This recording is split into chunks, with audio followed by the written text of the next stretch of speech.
Right, we're going to continue on and we're going to talk about a couple of types of studies here. First off is the experimental study.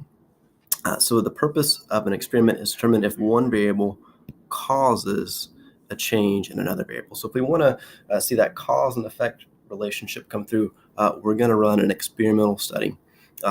That first variable we'll call the explanatory or the independent variable. And then the variable that's affected, we'll call it the response or the dependent variable.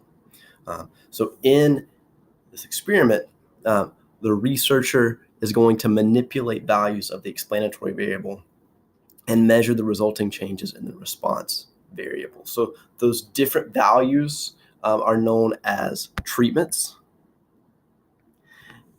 And an experimental unit is a single object or individual to be measured.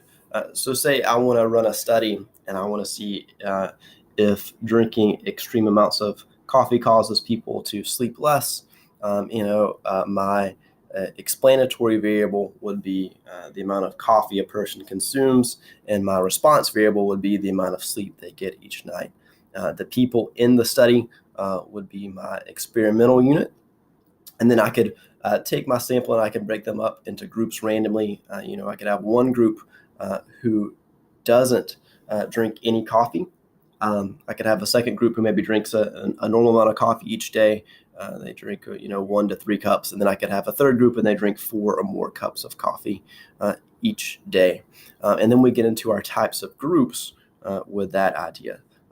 So the treatment group, or in some case groups, they receive the treatment of interest, in our case coffee, to see what effect it has on the individuals and the groups, the experimental units, and the control group.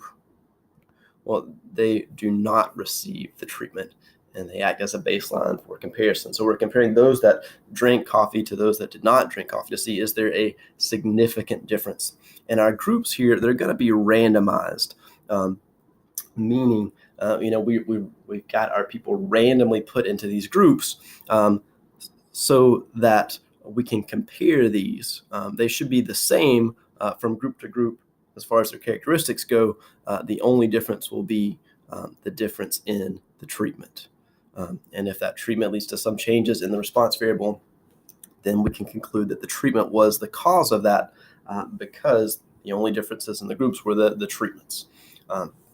Other characteristics that you may see in these experiments, you may see a placebo group.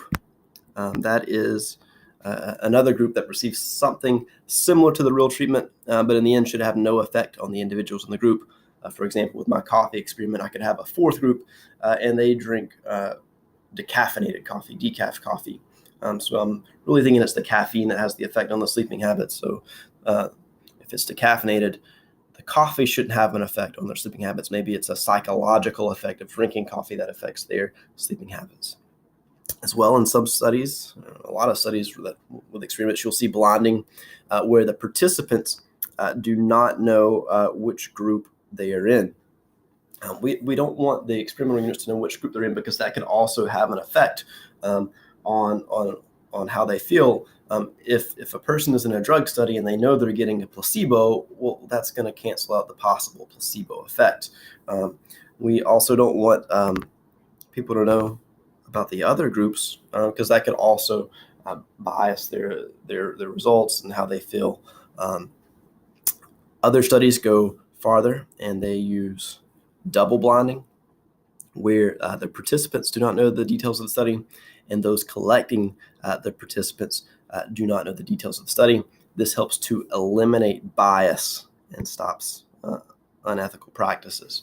So for example, if I work for a pharmaceutical company and I've spent millions and millions of dollars on a particular drug we're trying out, I've got a lot of time invested in this drug, I probably want my drug to succeed. And so if I were to go in and collect the data and I knew which group certain people were in, I could manipulate the results. I might ask the questions in a certain way that bias the responses. I could say, oh, you don't look so good today. How do you feel? to those people in the control group and a placebo group, and those that took the drug that I've been working on, say, oh, you look really well today. How do you feel? And sort of skew their opinions. This also helps us to avoid creating data sets, altering data in those data sets, changing measuring instruments, and then misrepresenting the number of experimental subjects. Just a side note as well, a lot of institutions now have institutional review boards or IRBs, and they look into a study before it's implemented to make sure everything is on the up and up, that risk is minimized, that participants are giving their consent, that there's no privacy issues, just to be safe. In the next video, we'll talk about the contrast to the experimental study.